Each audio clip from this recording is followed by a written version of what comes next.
Fala pessoal, vamos começar aqui mais um MatrizCast, o seu podcast de educação. Hoje a gente vai trazer um tema aqui super na boca de todo mundo, que está todo mundo falando e querendo aprender. Afinal, o que é o 5G, que está todo mundo vendo aí nas notícias, o maior leilão do Brasil que aconteceu aí nesses tempos.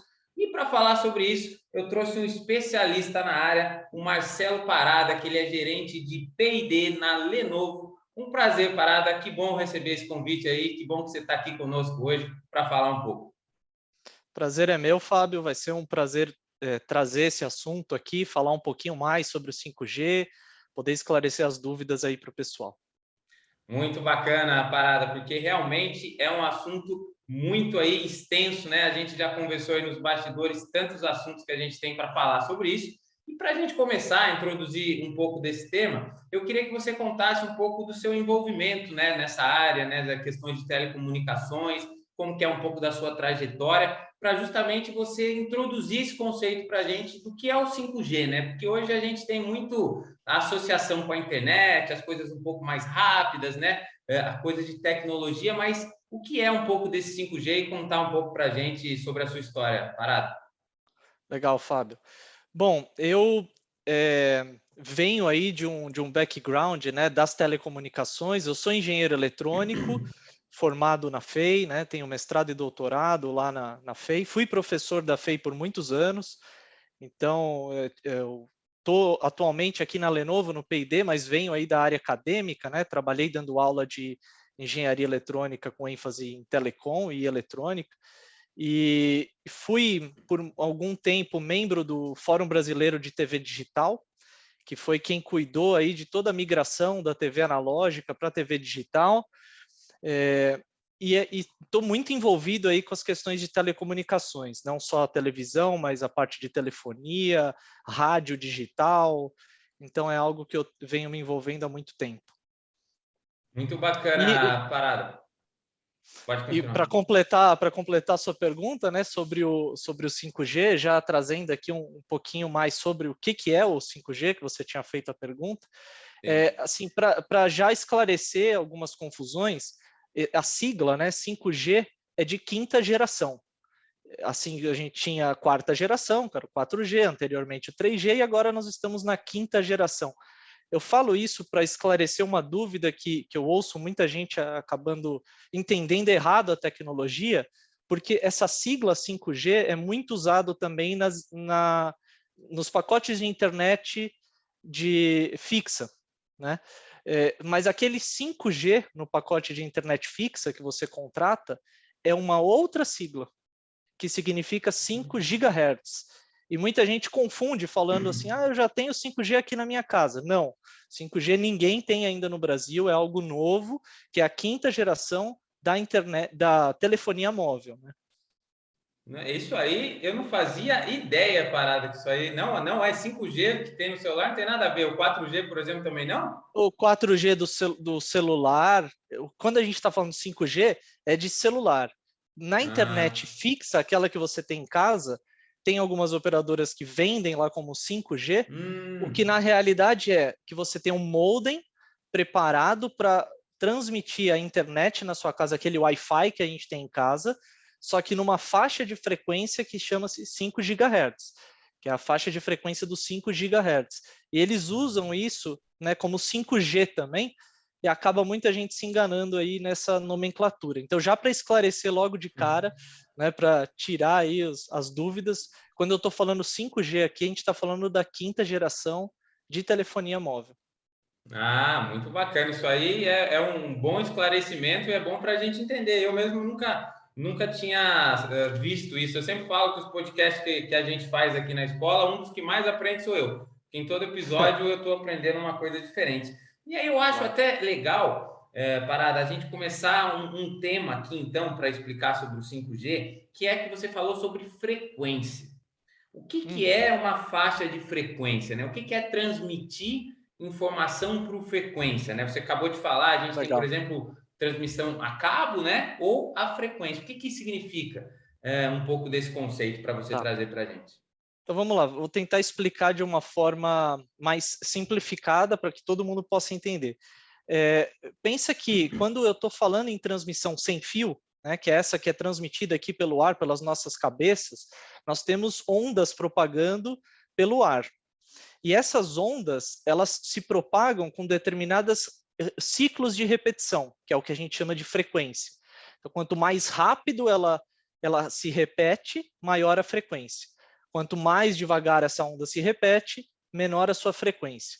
Então, quando a gente está falando de frequência, essa repetição da onda que propaga pelo espaço. E a gente tem N ondas propagando aqui, ondas de rádio, ondas de televisão, ondas do Wi-Fi da nossa casa, do Bluetooth, tudo que propaga sem fio, né? E hoje o que a gente mais quer é que toda a comunicação seja sem fio, né? Ninguém quer ter um monte de fio pendurado ali para conseguir se comunicar. O que a gente quer é portabilidade, né? Sem fio.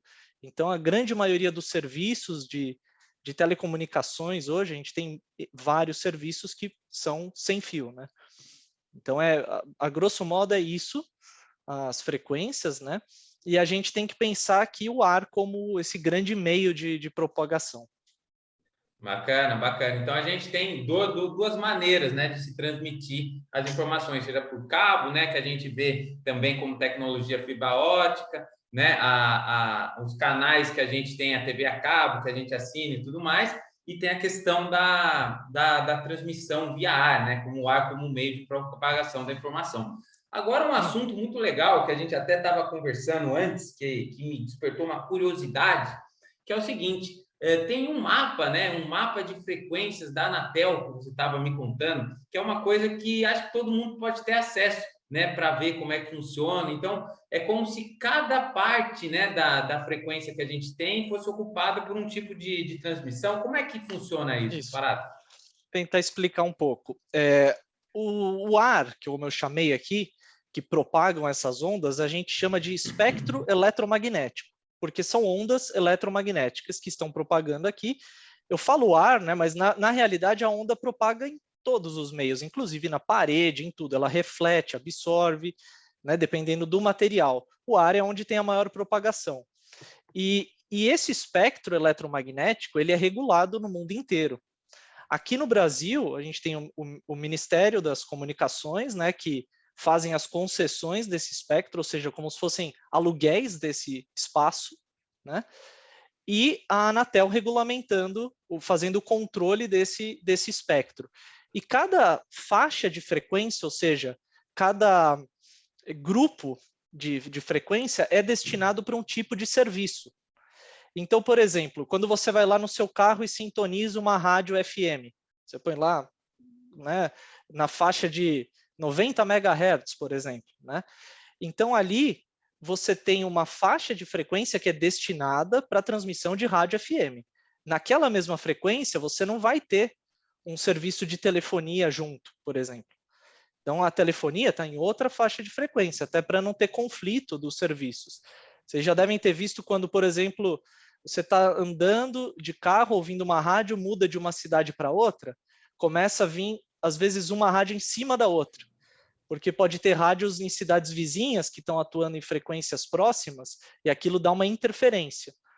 Então, para regulamentar isso, para não ter interferências, os serviços ocupam faixas de frequência diferentes. Entendi. Eu trabalho com automobilismo, né, Parada? E aí toda vez a gente tem um rádio, transmite lá informações lá do cockpit para o piloto. E um dos problemas que a gente teve muitos anos foi que no domingo, que é o dia que a televisão está lá filmando e transmitindo, o rádio dá problema. Assim, não dá problema nem na sexta, nem no sábado, tem treino na quinta não, mas no domingo, começou a corrida, ninguém escuta nada, né? Que começa o rádio ficar ruim e a gente entendeu que era exatamente isso que você está falando, que as faixas, né, provavelmente de frequência que a televisão estava lá transmitindo eram próximas ali ou geravam essa interferência, enfim, de alguma forma, mas é muito da faixa de frequência que você fala. Mas agora, eu acredito que o cara que está escutando, que está tentando entender dessa questão da transmissão, né, por frequência, é assim, então é infinito nessa banda, a gente pode transmitir até que ponto, né? Até quando que a gente pode jogar informação e transmitir ela, né, pelas antenas, em transmitir elas, né, sem fio. Né? A gente tem, porque o que a gente vê no cabo é até onde a gente consegue chegar, né? De um ponto a outro, quantos cabos a gente consegue passar, é físico, né? A gente consegue ver. Mas quando a gente começa a entrar nessa área aí de telecomunicação, já é algo que, né, tá fora do nosso campo de visão. A gente compreende e imagina. Mas até que ponto a gente consegue transmitir essas informações sem cabo? Muito boa a pergunta. Eu diria que, assim, cada faixa de frequência ela é destinada para um determinado serviço, até pela questão da propagação da onda naquela determinada faixa. Então, eu vou dar um exemplo já entrando na questão do 5G. O 5G tem uma faixa de frequência que é chamada de millimetric wave, que é uma faixa de frequência muito alta, em torno de 20, 26 GHz, então uma faixa bastante alta, de frequência alta. Só que quanto maior a frequência, menor a propagação do sinal. Então, se a gente pensar teoricamente, isso pode ser infinito, né? Se eu conseguisse colocar uma frequência altíssima lá e transmitir, ok, o ar está aqui, eu conseguiria. Porém, essa onda ela não vai conseguir se propagar muito longe. Então, quando eu vou aumentando muito a frequência, eu vou diminuindo esse alcance da propagação da onda. Por outro lado, se eu diminuo a frequência, a onda consegue chegar mais longe. A gente tem, por exemplo, os rádios de ondas curtas, que eu consigo, daqui do Brasil, dependendo da hora do dia, acessar rádios da Europa, por exemplo, que estão propagando pelo ar. Então, é uma diferença muito grande em termos de propagação e do tipo de serviço que você vai querer ter, né? E do alcance que você quer. Então, a resposta é, poderia ser infinito, né? Mas por uma limitação da propagação que eu tenho dessas ondas, não é. Entendi, entendi. Então, quanto é tudo uma questão do perde-ganha, né? Você vai aumentar a frequência, vai Exato. diminuir o alcance que você vai ter e vice-versa, né? Então, você começa a ter problemas até físicos, né? De construir também Exato. antenas para isso e tudo mais. Então, eu imagino, e aí até para entrar num ponto aqui que a gente falou, para entrar nesse ponto, eu imagino que seja algo, né, escasso, né, a certo ponto, tem um limite, né, para a gente usar. E a gente acabou de ver no noticiário a questão do leilão. Então, assim, teve um leilão que foi dito aí como o maior leilão do Brasil, que foi o leilão de 5G, de bilhões de reais, né? Eu imagino que se fosse algo que tivesse infinito, não valeria tanto, né? Se tivesse tantos, né? Se a gente pudesse transmitir a qualquer frequência, assim. Então, assim, o que foi esse leilão? Como é que funciona? Quando você vai querer transmitir alguma coisa sem fio, você tem que comprar um espaço de frequência, né? Como é que funciona isso, enfim, de uma forma geral? E depois, se você quiser entrar até nesse aspecto do leilão que foi do 5G. Beleza. Eu tenho até uma colinha aqui na minha tela, né? Porque os números do leilão são muito grandes, né? E tem várias empresas. Eu fiz até uma pequena anotação aqui para poder lembrar. Eu estava vendo aqui, como você falou, né? Foi o maior leilão, porque foi 47 bilhões que envolveu de dinheiro, então movimenta um dinheiro muito grande, né? Esse dinheiro vai para o governo, então esse dinheiro pode ser investido em outros setores, né? É, e tem uma regra das empresas que vão poder, como que a empresa vai poder entrar ali, o que ela vai ter que cumprir de regra para poder explorar esse espectro. Ela faz como se fosse eu vou chamar de aluguel, porque não é exatamente uma compra, né? Esse espectro não é dela para sempre, mas ela tem uma concessão para explorar aquele espaço público. Porque o espectro, é importante a gente dizer, né? Por ser o ar aqui, ele é público.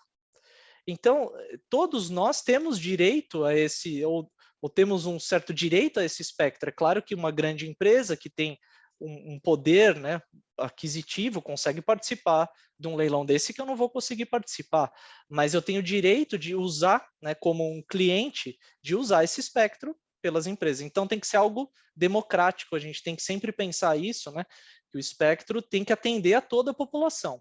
Apesar das empresas terem o direito e as concessões de explorar esses espectros, eles têm que atender às demandas da população, por se tratar de um bem público. Né? Por isso que funciona como uma concessão.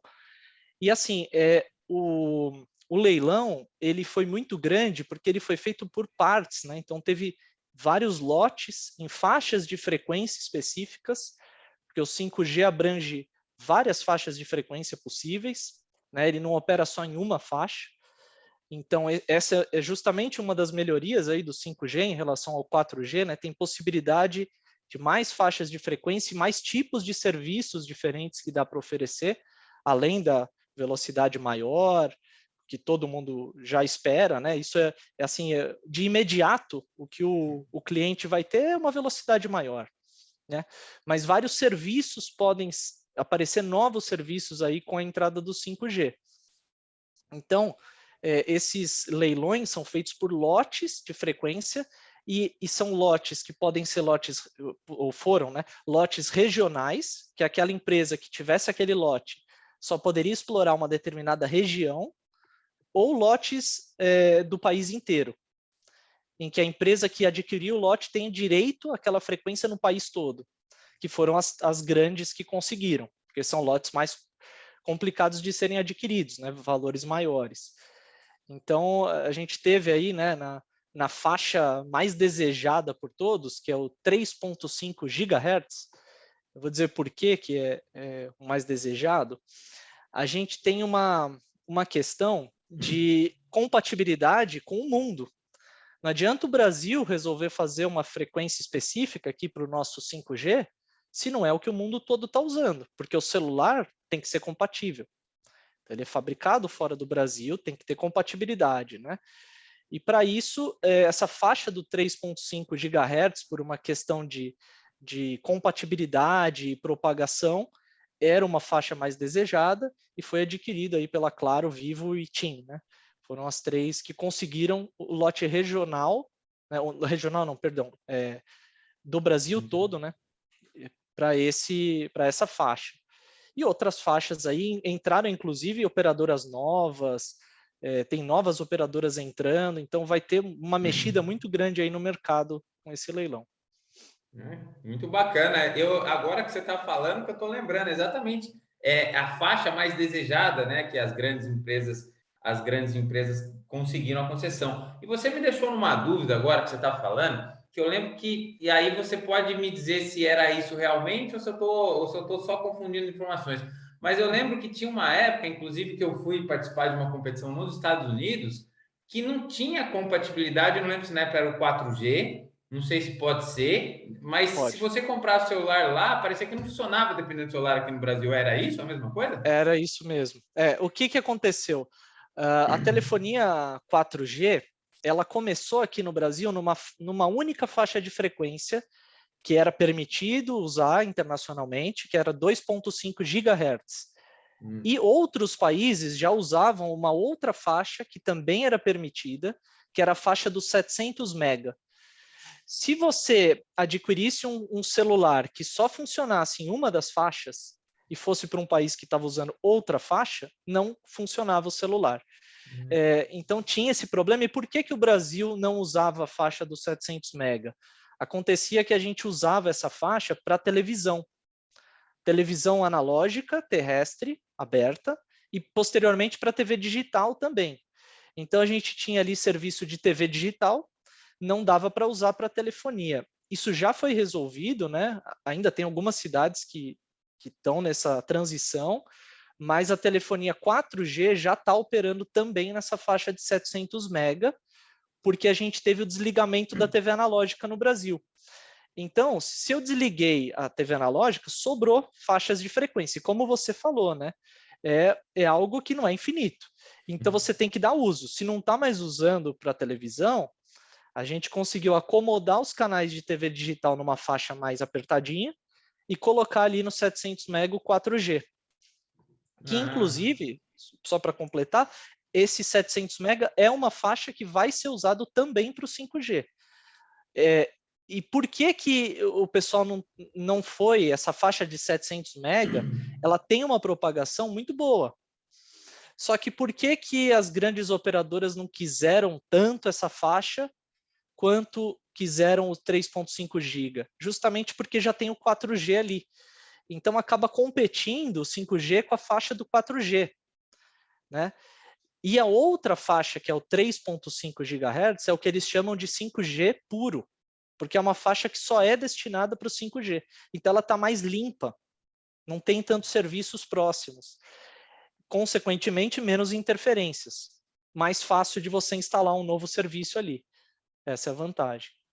Ah, entendido, entendido. Então, é um meio competitivo ali, né? Tem bastante coisa acontecendo, inclusive tem que haver a reciclagem, né? E agora você falando desse ponto, Parada, você até me lembrou, né, dessa transição, né, do analógico para o digital. Então, assim, tem muito dessas necessidades, então, né, de sempre estar reciclando. A tendência é tudo ficar agora para o digital, tirar as frequências de rádio analógico, né? Eu acho que neste mapa que você até tinha conversado comigo antes, e eu dei uma olhada nele, realmente lá você consegue ver todas as faixas de frequência, tudo que é utilizado em cada frequência. É uma coisa que nos dá uma noção muito maior, né, do que tem de informação rolando aí no sem cabo, né, no sem fio aí, pelo ar, aí, tantas informações que a gente tem. Então, assim, o que eu queria para a gente continuar é que quais seriam os benefícios da questão do 5G? Porque, primeiro, você falou, e a gente pode até começar nesse ponto, você falou do analógico para o digital, né? Então, imagino eu que seja uma transição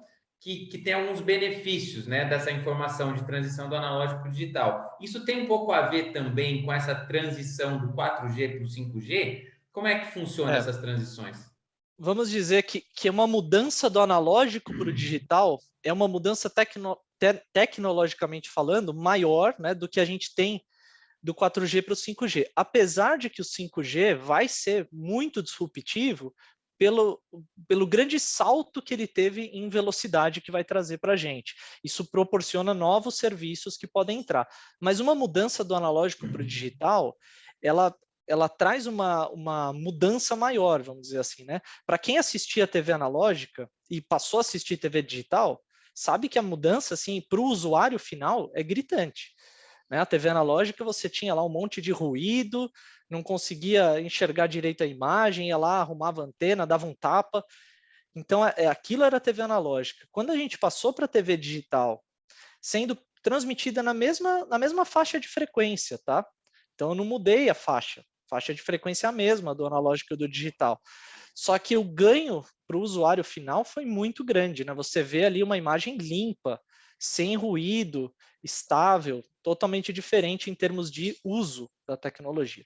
Agora, falando da telefonia do 4G para o 5G, o grande salto é a velocidade, né, que aumenta muito a velocidade, então a gente vai conseguir aí ter gigabits por segundo de internet, né, coisa que no 4G eu não tenho. Isso proporciona eu conseguir assistir vídeos em tempo real sem travamento. Você pode usar para aplicações, por exemplo, para a internet das coisas, conseguir os dispositivos se conectarem de forma muito mais rápido. Um dispositivo conversar com o outro sem latência, ou seja, sem ter um tempo de demora entre uma resposta de um dispositivo para o outro. Você consegue um número de usuários conectados com o 5G muito maior do que o 4G, então a demanda é crescente, né, pelo uso de smartphones, não tem jeito. E as operadoras precisam conectar mais usuários. O 5G consegue isso de uma forma mais fácil. Então, tem essas vantagens também para o lado da operadora, né? E conseguir propagar esse serviço em mais frequências diferentes. Qual que é a vantagem? Você tem aplicações diferentes dependendo da frequência. Você tem, por exemplo, né, o 700 mega que eu falei, é uma faixa que já tem o 4G ali. A gente vai ter o 5G junto com o 4G. Então, vamos pensar ali que é uma faixa 4G e 5G. Tem uma outra faixa que é o 3.5 GB, que é o 5G puro. E Sim. tem a faixa das ondas milimétricas, que é 26 GHz, que vai ser o quê? Para internet, banda larga, de curta distância. Então, eu estou aqui com o meu celular, por exemplo, eu poderia ter uma internet de banda larga na minha casa sem precisar do cabo, sem precisar, eu conecto direto um chipzinho de celular ali, espalha o Wi-Fi para casa e isso nessas ondas milimétricas, com uma distância curta, tá? É uma propagação mais difícil nessa faixa de frequência. Então, tem N serviços diferentes que o 5G vai proporcionar, né? Isso aí é muito bacana e é interessante ouvir e entender isso, né? Eu acho que até ficou claro agora que você falou, até para mim, a questão dessas ondas curtas, isso é um outro tipo de aplicação do 5G, né? Você vai conseguir transmitir, por exemplo, dentro da sua casa e transmitir É, 5G nesta faixa de frequência. E aí começa a entrar um ponto que eu até sempre tive curiosidade, e acho legal você falar, que é o seguinte: você disse aqui para a gente da questão de outros serviços, outras coisas. Então, eu entendo que é como se a gente estivesse migrando, por exemplo, de um analógico para um digital e a gente conseguisse transmitir outros serviços com o digital que a gente, por exemplo, não conseguia com o analógico. Seja na mesma relação 4G, 5G, mas enfim. Quais são esses outros serviços, né? O que você está querendo dizer com isso, por exemplo? Quando você fala de TV digital, qual seriam esses outros serviços que você pode é. transmitir nessas Eu vou tecnologias? tentar, eu vou tentar dar um exemplo de possibilidades, e aqui eu vou fazer assim usar um pouco da imaginação, porque eu acho que ninguém tem a resposta definitiva para isso, né? Eu acho que as aplicações vão acabar aparecendo naturalmente com o uso da tecnologia, Sim. mas o que muita gente fala você vai, por exemplo, poder fazer uma cirurgia remota. Imagina o médico na casa dele, operando uma máquina, né, remotamente usando o 5G. Por que ele não consegue hoje fazer isso com o 4G ou com a internet? Por uma questão de latência, o tempo que demora. Se ele vai fazer uma cirurgia, ele tem que mexer um negócio aqui no computador dele e aquilo tem que mexer na mesma hora lá na sala de cirurgia. Não pode demorar nem um milissegundo. Tem que ser imediato. E para isso você precisa de uma latência muito baixa para conseguir fazer. Então, essa é, por exemplo, uma aplicação, eu diria assim, né, da tecnologia. A realidade virtual.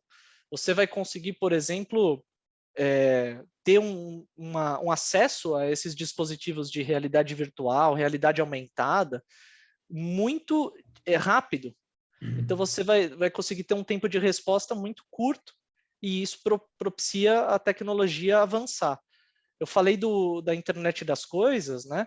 Uma aplicação que vai crescer muito, né? Todos apostam que a IoT vai crescer, já é algo crescente, mas eu vejo que com o 5G isso vai crescer demais, porque os dispositivos vão conseguir conversar, né? Eles conversam entre si, digamos assim, só que eles vão conseguir conversar de forma muito rápida.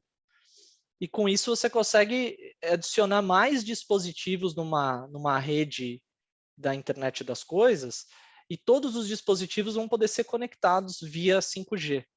Então, essas aplicações, né, que eu estou chamando de serviços ou aplicações, né, que você vai ter com a tecnologia, com a possibilidade da tecnologia.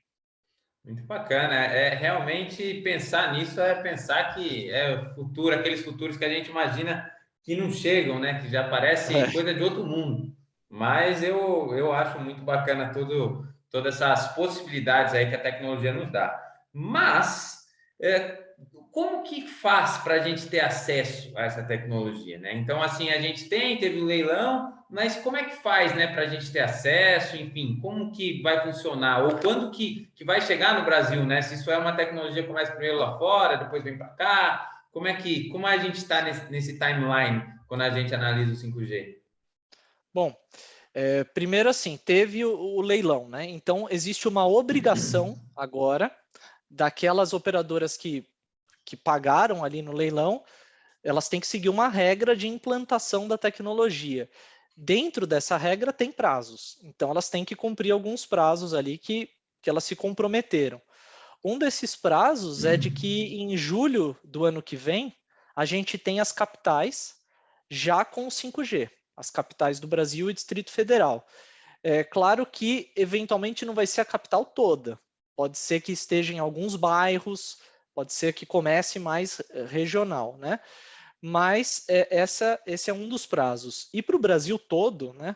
Eles estão falando aí em 2029 a cobertura, mas isso é um prazo.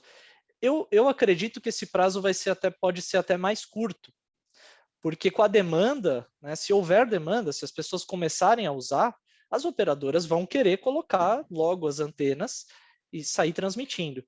Porque é importante dizer assim, quando eu mudo faixa de frequência, eu falei, o 4G está lá no 700 mega e 2.5 giga. O 5G vai ter uma faixa que é 3.5 giga, é outra faixa. Se é outra faixa de frequência, é outra antena na transmissão. Então, precisa instalar um número de antenas muito grande no Brasil todo. Isso demanda uma infraestrutura grande, o tempo de instalação para começar a usar. E, por outro lado, você tem que ter o dispositivo. O usuário tem que ter um celular compatível com 5G, né, nas faixas de frequência que vai ter ali na região, né? Então, assim, ele tem que ter o celular compatível e tem que ter a infraestrutura instalada. Isso leva tempo. Existem outras regras ali nesse leilão que afetam o tempo também, que é, por exemplo, essa faixa de frequência do 3.5 giga, ela é muito próxima da faixa de frequência das antenas parabólicas, banda C. E existe um número de usuários muito grande no Brasil de antenas parabólicas. E você não pode simplesmente pedir para essas pessoas pararem de usar antena parabólica e jogar fora. Porque, como eu falei, existe uma responsabilidade social, né, de você pensar isso como um espaço público e democrático. Então, existe uma solução dada lá no leilão de que o satélite banda C vai começar a operar aqueles canais em banda KU, é uma outra faixa de frequência. E as pessoas que vão ter acesso, as pessoas de baixa renda vão ter acesso a um dispositivo para poder trocar o dispositivo na casa dela. Assim como foi feito na migração da TV analógica para digital. As pessoas de baixa renda receberam o receptorzinho de TV digital gratuito pelo governo. E é algo importante da gente pensar, porque isso é uma responsabilidade social de acesso aos meios de comunicação para toda a população. Então é algo importante que tem que ser pensado. Entendido. Então é realmente um tempo, né? Mas deve funcionar mesmo exatamente como você falou, né? Dessa transição das TVs. Eu lembro, né? Foi agora. Eu não lembro se a gente já teve algum outro tipo de transição que eu não me lembro, mas essa para mim é bem clara, né? Da transição da TV analógica para o digital. E eu imagino que essa seja muito parecida desta mesma forma. Então, vamos ver, né? 2029 como vai ser essa implementação e se realmente todos esses benefícios, né, como que vão ser para nós. Mas muito bacana para a gente entender todo esse assunto, Parada. Eu acho que muito legal entender dessa questão de transmissão de informação. Eu acho que para muita gente ainda pode ser difícil, né, entender, né, como é que faz frequência, transmitir via ar, né, mas é uma das áreas, né, de estudos de engenharia, por exemplo, de telecomunicações muito importantes, muito legais e interessantes, né? E ajuda bastante. Mas foi muito esclarecedor para a gente conversar sobre todas essas áreas aí que você falou.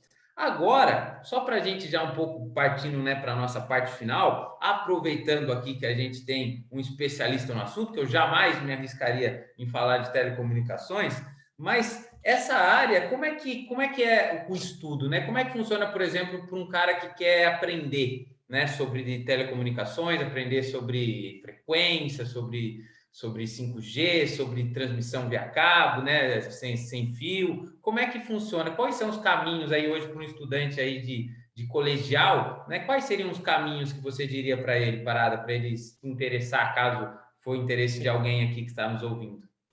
Eu diria que o caminho mais curto seria a engenharia de telecomunicações, né? Então, nós temos N cursos pelo Brasil de engenharia de telecomunicações, mas o que eu deixaria de recado para as pessoas é que elas têm que ter o interesse e ir atrás, sabe? Hoje em dia a gente consegue ir atrás das informações, mas o importante de você ter um curso e participar de um curso, né, ter uma formação, é que vai ter alguém para te guiar no seu estudo, né? Guiar como você estudar, não cair nas armadilhas. Então é importante você ter uma formação, né? e a engenharia de telecomunicações é a principal para conseguir entender tudo isso que a gente conversou aqui.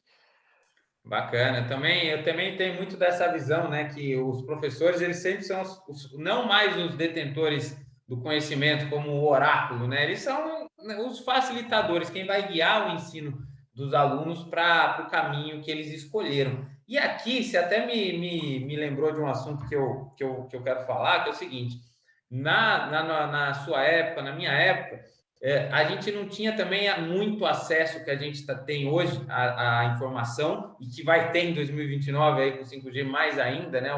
As próximas gerações, não tinha antes. Mas do mesmo jeito, você falou aqui que você participou aí de um fórum, que eu queria até que você comentasse um pouco, porque é o seguinte: participar desses tipos de comunidade hoje em dia ajudam muito qualquer aluno para conseguir mais informações sobre o tema e principalmente ter networking para aprender sobre o assunto.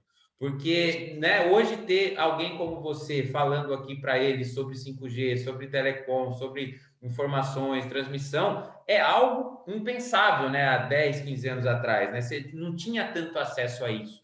Mas uma pessoa está tanto escutando podcast, está aqui dentro de uma comunidade, mas como que ela, né, consegue buscar essas outras comunidades e como foi, principalmente, isso para você? Como foi essa experiência do fórum para você? O que você É, aprendia lá? O que você discutia? O que era eu importante? eu vou explicar um pouco do fórum para deixar mais claro como que ele funciona, tá?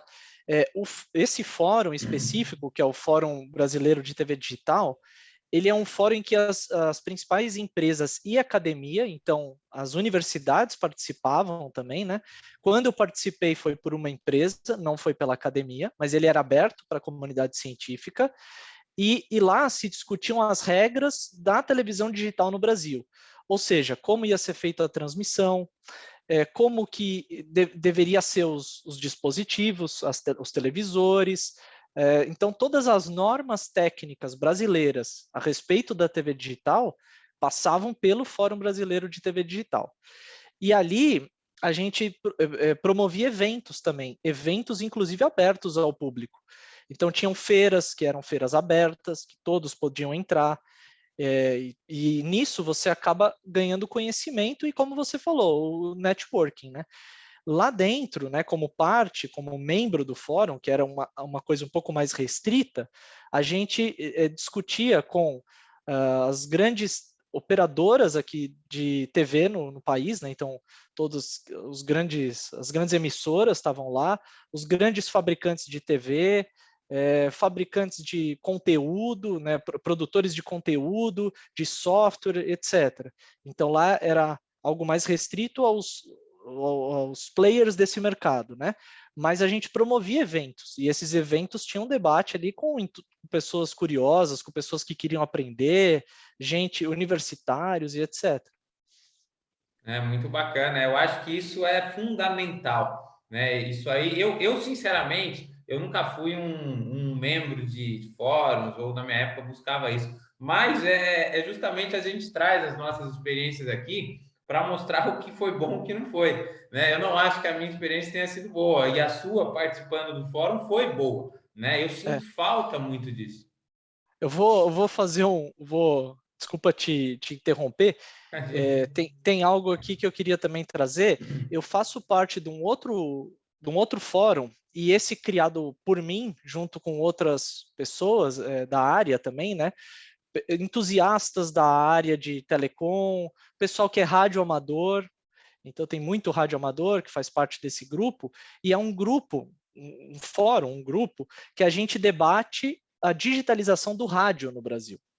Que é algo, a gente está falando aqui de telefonia, eu sei que esse não é o foco da discussão, mas a gente ainda tem o rádio analógico, né? FM, AM analógico. E por Sim. que não digitalizar como vários outros países já vêm fazendo, né? Estados Unidos, Europa, etc. Então, assim, esse debate ele tem que acontecer também, né? E acontece com aquelas pessoas que se interessam pela área. Não precisa ser um grande especialista.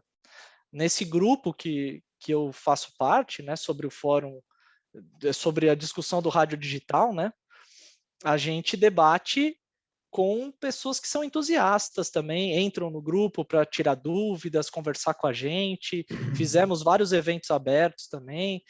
Então, é algo que é importante participar dessas organizações da comunidade, vamos dizer assim, né?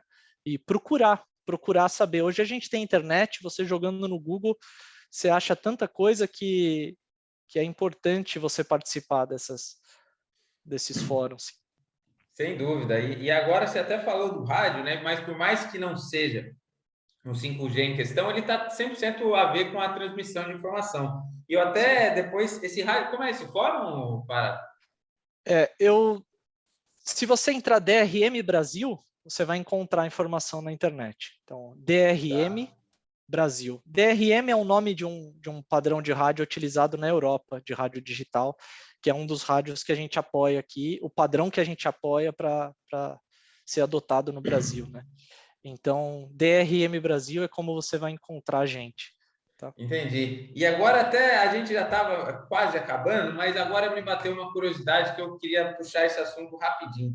Porque assim, todos esses conhecimentos, né, por mais às vezes falar, mas eu não gosto de rádio. Vou dar um exemplo parecido até com a minha história. Não que eu não gosto de rádio, não tem nada a ver, mas, por exemplo, eu trabalho com carros.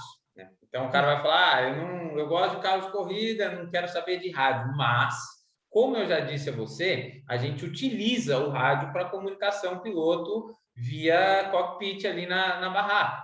E tem duas coisas. A gente antes usava, né, alguns anos atrás, um rádio que era analógico. Este rádio a minha fala era escutada quase que automaticamente pelo piloto. Só que era um rádio com mais ruído, um rádio que era um pouco mais difícil de escutar. E quando a gente fez a transição de um rádio analógico para o digital, teve mudanças, das quais eu, né, por também ser formado em engenharia elétrica, já sabia, mas nem todos ali tinham a noção, que a primeira é o seguinte: a minha fala tinha um delay, né, um tempo de espera para o cara escutar.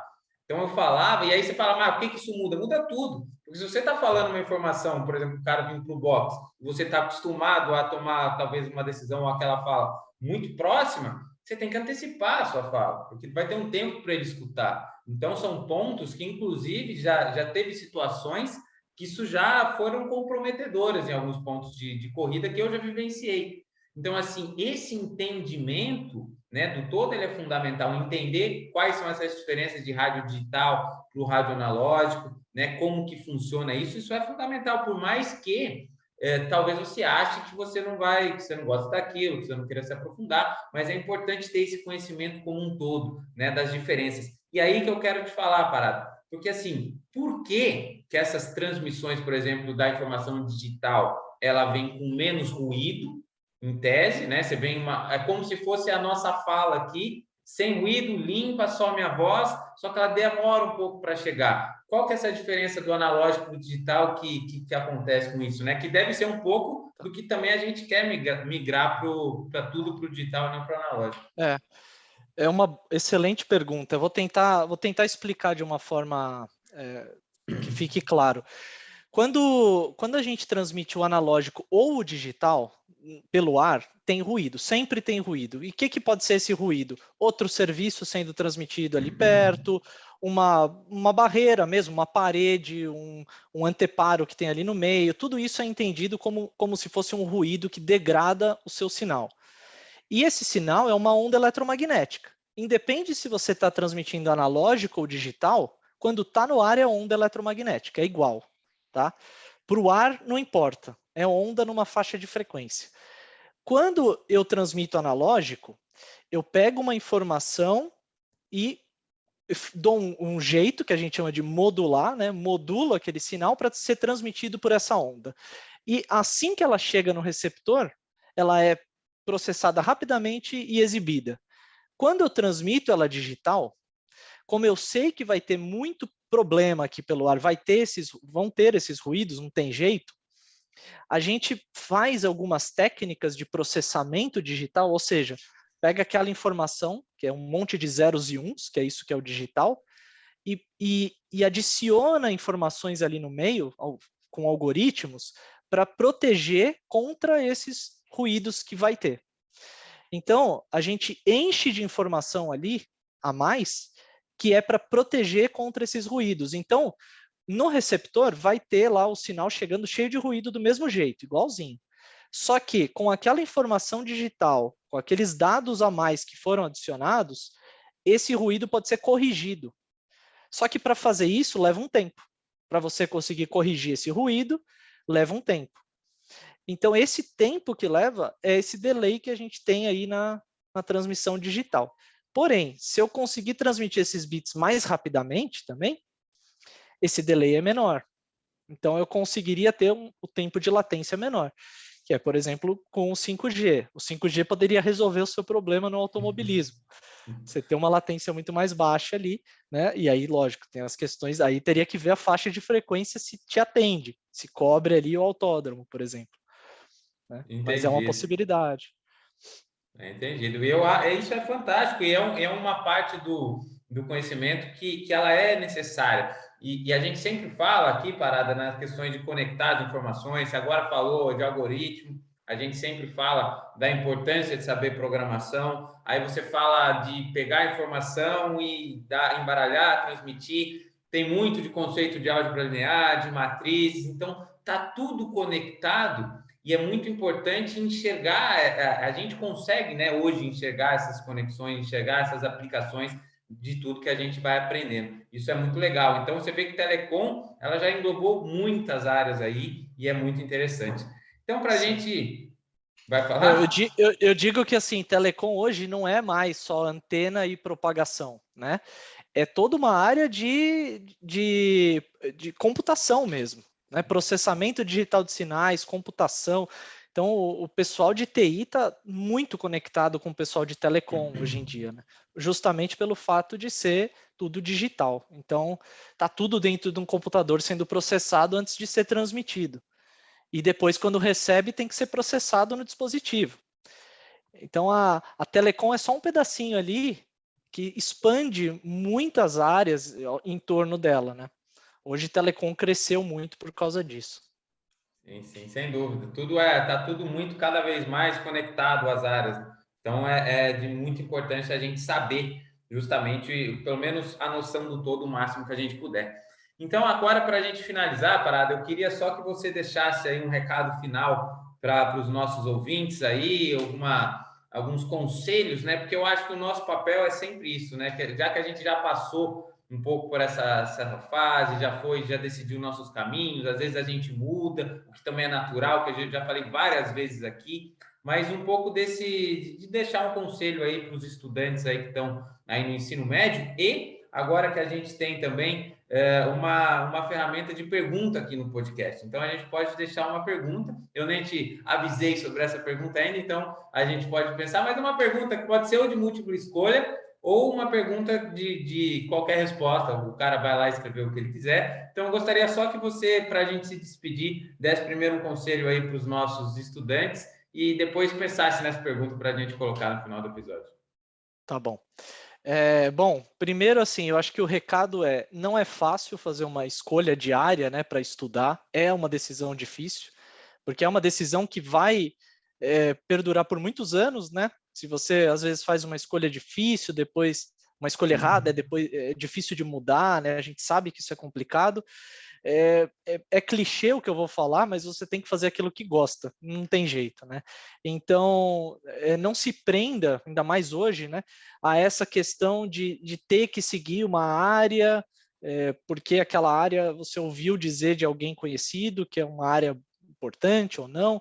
Então, assim, primeiro é fazer o que gosta e fazer bem feito, né? Então, se dedicar mesmo a aprender aquele assunto, aquela informação, aquilo que você está estudando e ir realmente atrás. Hoje você não precisa estar numa grande universidade para ter o conhecimento. Bom, você consegue hoje ir atrás das informações. É claro que uma grande universidade te ajuda em N aspectos a conseguir guiar melhor o seu conhecimento, o seu estudo e tudo, né? Mas não se prenda a isso, né? E se limite já dizendo de bate-pronto que então você não vai conseguir, né? Vá atrás até que você consiga aquilo que você deseja. Esse é o primeiro aspecto. E, bom, eu sou suspeito para falar, eu acho que a área de engenharia eletrônica e telecomunicações é algo que vai crescer absurdamente nos próximos anos. Não estaria dando um chute muito errado falar disso, acho que todos conseguem ver isso acontecendo, né? A Sim. pandemia foi uma prova disso. Se a gente não tivesse telecomunicações, nada teria acontecido aqui, a gente não estaria conversando agora, né?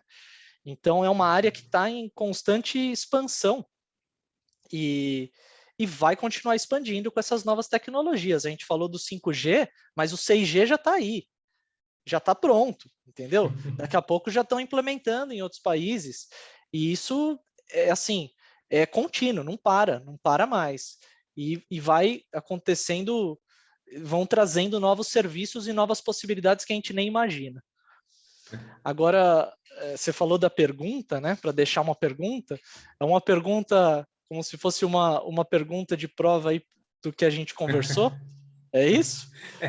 Pode ser, não, geral, pode ser o que o cara gosta do 5G, o que ele acha que vai acontecer com o 5G. Agora você me deixou meio confuso, que eu nem sabia desse negócio do 6G, que estou até impressionado. Já está avançado já. Meu Então, Deus. assim, é algo que não para mais, entendeu? Não para mais. Tudo é Quando, assim. quando, quando a gente implantou o 3G, o 4G já estava quase pronto. Quando implantou o 4G, o 5G e assim por diante, né? E é uma briga de empresas por tecnologia também, né? Há uma briga Sim. política envolvida nisso, há várias brigas aí, né, de mercado e etc. Então, é bem complexo e é legal ficar por dentro disso. Até uma dica aqui, não se prenda só ao conhecimento técnico.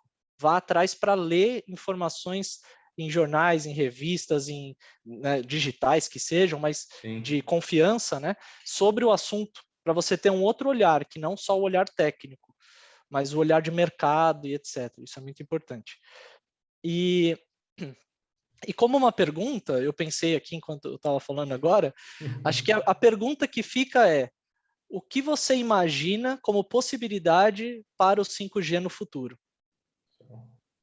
Show. Essa aí Essa seria é a pergunta. ótimo. O que imagina de possibilidade? Muito bem. Possibilidade. Porque depois de tudo que você falou, eu imaginei um monte, né? Eu nem tinha pensado na questão da operação que você falou, nunca. A gente pensa assim, porque, em resumo, as paradas, acho que a maioria das pessoas ela está associando 5G com a internet mais Smartphone. rapidinho, né? É, Vai conseguir. acho que sempre associa com smartphone, porque é isso que a É, gente usa mais hoje, o 4G. Mas não necessariamente. Isso pode se tornar um uso para outras N aplicações diferentes, né? Que a grande velocidade vai propiciar. Então, sim. essa é a questão. Sim. Muito, muito bacana. A gente vai chegando no final aí desse episódio e eu aprendi demais, como eu sempre costumo dizer aqui. Foi realmente uma honra aí de receber você, Parada. Muito obrigado pelo convite. Muito obrigado por tudo que você nos ensinou aqui. Eu anotei um monte de coisa aqui, ó.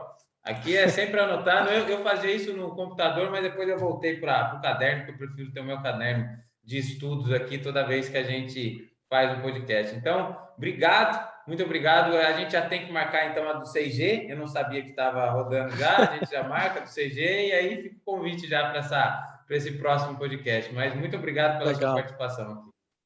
Valeu, Fábio. Obrigado a todos que ouviram aqui. Semana que vem tem mais. A gente vai ter mais um episódio do MatrizCast. Não se esqueça de seguir a gente aqui se você está nos ouvindo nas plataformas de áudio e também seguir se estiver nas nossas plataformas de vídeo, certo? Um grande abraço, pessoal, e até o próximo episódio.